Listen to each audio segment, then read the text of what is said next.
Welcome to this program in the Our Finger Lakes History Series. I am Seneca County Historian Walter Gable. This program is not the usual topic program in our Finger Lakes History Series, in that this program deals with Flag Day and not something specific of Finger Lakes history.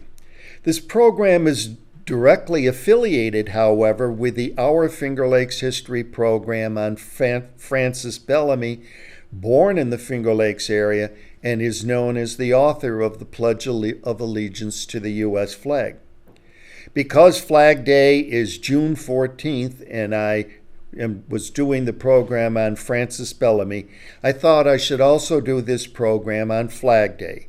Flag Day is the day of the year that we celebrate the official adoption of the U.S. flag on June 14, 1777. Here are some examples of various flags under which different units declared independent colonies, fought battles, and so on during the first year of the Revolutionary War.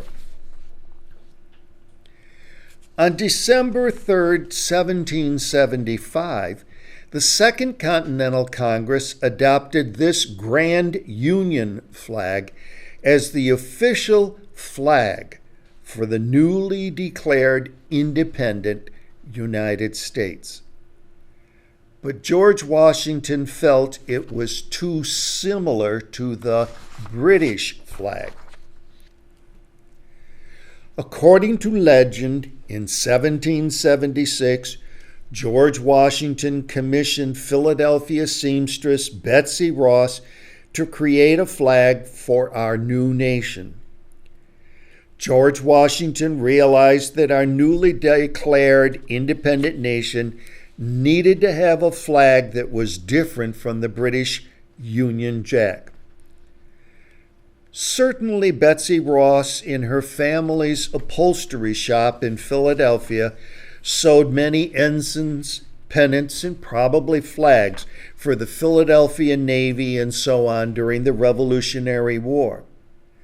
But the story that alleged that Betsy Ross actually designed the Stars and Stripes flag didn't arise even until the late 1800s by a relative of Betsy Ross. It was on June 14, 1777, that the Second Continental Congress adopted a resolution establishing that the official flag of this new United States would have 13 stripes alternating in red and white, with 13 white stars on a blue field. They felt that this field of stars would represent a new constellation in the universe. Many scholars credit Francis Hopkinson, shown here, as designing the U.S. flag. Hopkinson was a signer of the Declaration of Independence and designed the Grand Seal of the United States and the first U.S. coin. At the time he designed this flag shown, Hopkinson was serving as the modern-day equivalent of the Secretary of the Navy. As you see here, his flag has 13 stars, 13 alternating red and white stripes. But how did Flag Day come about? In 1912, there was a printed claim that a George Morris of Hartford, Connecticut, in 1861 first suggested a Flag Day to honor the adoption of the U.S. flag June 14, 1777. But most historical scholars think that the origins of Flag Day are to be credited to another person. It is Bernard C. Sagrand, who is known as the father of Flag Day. As a 19-year-old elementary teacher in June 1886, he had his students write an essay on what the flag meant to them. In June 1894, he organized over 300,000 public school children in a flag celebrations in Chicago, Illinois parks. But it wasn't until 1916 that there was a presidential proclamation of a Flag Day. It was proclaimed by President Woodrow Wilson. Since then, subsequent presidents have issued proclamations marking each June 14th as Flag Day. June 14th is Flag Day, but this Flag Day is not a federal holiday. In 1937, Pennsylvania became the first state to establish June 14th as a state holiday. In 1949, Congress passed a bill which President Truman signed into law, making June 14th Flag Day. But in New York State, just a few years ago, New York State established the second Sunday in June as a state holiday for Flag Day in New York State. This is a picture of a Flag Day parade in 1916. Now, there is much symbolism in the U.S. flag. The 13 horizontal stripes represent the 13 original colonies. Each star represents a state in the Union. As a new state joins the Union, the United States flag adds an additional star. The red of the stripes represent the qualities of hardiness and valor. The white of the stars and the white stripes symbolize purity and innocence. The blue of the Union field symbolizes vigilance, perseverance, and justice.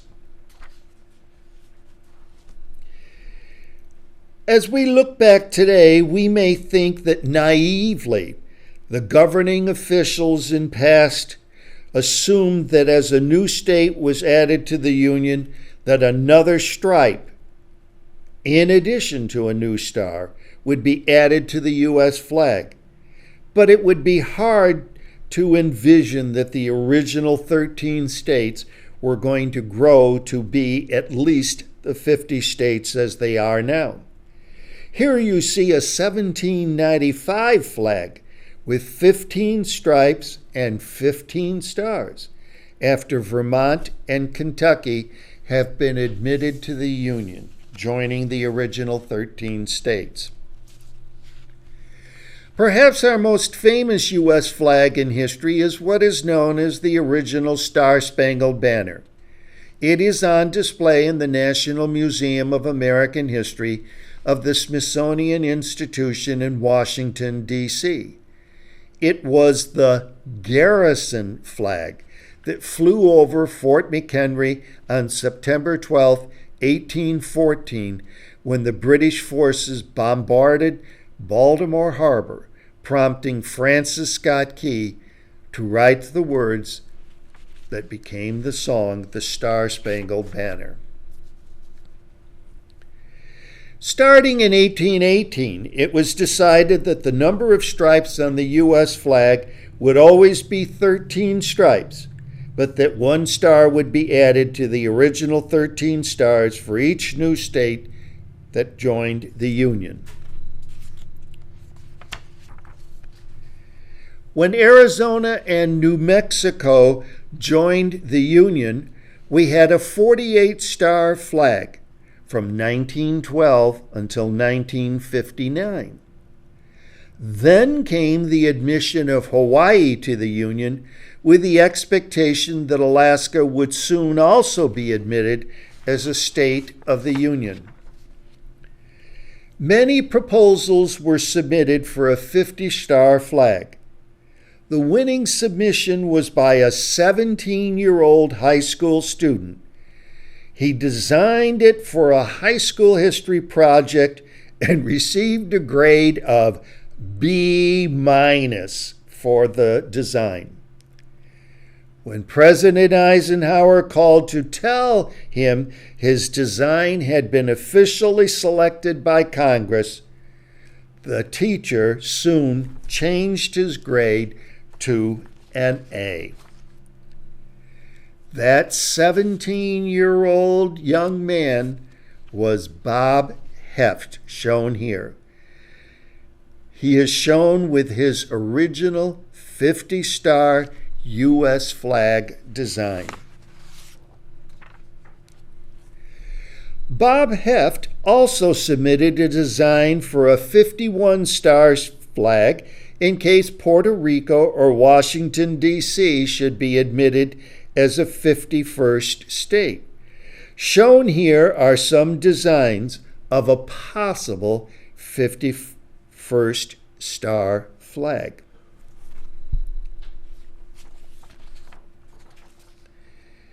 Here is a possible design for a 52-star U.S. flag, such as if both Puerto Rico and Washington, D.C. were to be admitted as states.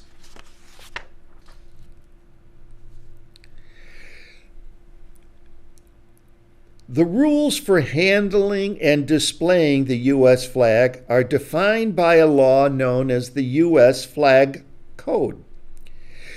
The Flag Code uses non-binding language like should or custom throughout and does not prescribe any penalties for failure to follow the guidelines in the code. The U.S. Flag Code was first established Flag Day 1923. On June 22, 1942, the Flag Code became Public Law 77-623, Chapter 435. There has been little change to the 1923 adopted Flag Code, except for how the flag is to be saluted. I have added this frame because the Flag Code says the American flag should never be used as wearing apparel and so on. Images of the flag, I have personally abused the guideline until I learned about this part of the Flag Code. But you still see many people wearing flag design apparel. The U.S. Flag Code has definite guidelines for the proper display of the U.S. flag, and I've shown several of those examples. The field of stars should be to the upper left or to the north or east, depending on how it's being displayed inside or outside.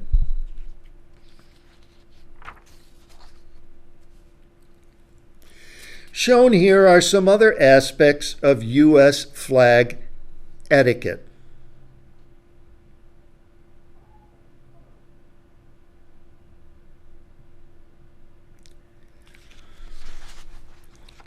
I hope you have learned some things about the U.S. flag in this program. I simply leave you with some visuals for Flag Day.